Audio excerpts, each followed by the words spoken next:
Bismillahirrahmanirrahim. Assalamualaikum warahmatullahi wabarakatuh.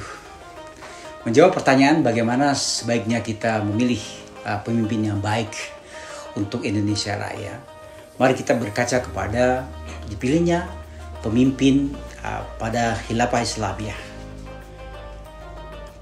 Pendengar dimanapun Anda berada, pemirsa dimanapun Anda berada, bahwa ketika Rasulullah Muhammad SAW wafat dan terbujur kaku di kamar istrinya Aisyah ketika itu, penting dicatat bahwa sekelompok Ansor adalah orang-orang asli Madinah yang menampung kaum muhajirin dari Mekah.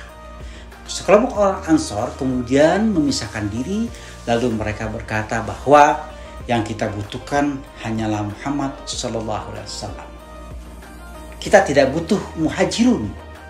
Karena itu kita harus memilih pemimpin dari kelompok kita sendiri untuk negeri kita sendiri, yaitu Al-Madinah Al-Munawwarah. Kemudian mereka memutuskan akan mengangkat Abu Ubaidah.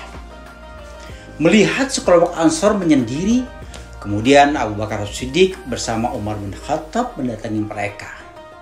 Lalu setelah saling sindir, kemudian berdebat panjang lebar, dan Umar bin Khattab mengangkat pedangnya yang tajam dan sangat kuat itu, mengatakan kalau kalian memisahkan diri, memilih memimpin di antara kalian sendiri, maka kami akan bertindak dengan pedang. Setelah itu, setelah mereka reda, kemudian Abu Bakar As-Siddiq mengangkat tangan Umar untuk menjadi khalifah pertama dalam Islam. Jadi sebetulnya khalifah pertama dalam Islam itu Umar bin Khattab. Setelah diangkat, aklamasi, Umar kemudian dinyatakan sebagai khalifah pertama. Secara resmi khalifah lalu Umar mengundurkan diri, lalu mengangkat tangan Abu Bakar. Kalau begitu, khalifah yang kedua adalah Abu Bakar As-Siddiq. Karena selama ini Abu Bakar As-Siddiq selalu memimpin sholat berjamaah ketika Rasulullah sakit. Pemirsa dimanapun Anda berada, apa intinya? Maka kalau kita ingin memilih pemimpin, mari kita lihat. Pertama, kuat dulu secara fisik. Kalau tua, sakit-sakitan, bagaimana dia akan memimpin negara? Tapi kuat saja tidak cukup. Karena begitu banyak orang kuat fisik, ternyata otaknya tidak ada. Isi kepalanya tidak ada. Makanya setelah kuat adalah pintar dan bijak. Umar, lalu Abu Bakar As-Siddiq. Dalam sejarah Islam kita tahu, setelah itu barulah khalifah ketiga dipilih. Umar dulu, kemudian Abu Bakar meninggal, digantikan dengan Umar. Umar menjadi khalifah ketiga, pertama dan ketiga.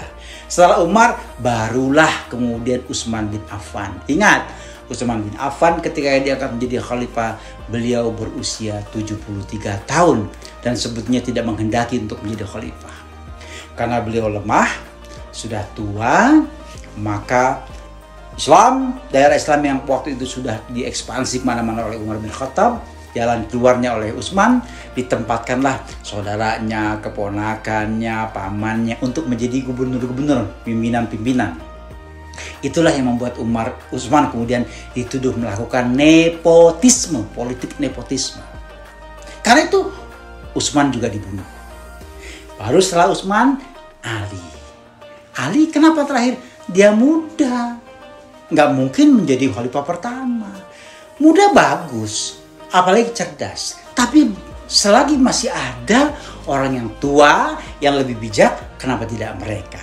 Jadi pemirsa dimanapun Anda berada, dari sejarah ini kita bisa mengambil kesimpulan pertama adalah kalau kita ingin memilih pemimpin buat negara kita, pertama kuat fisik dia, jangan sakit-sakitan.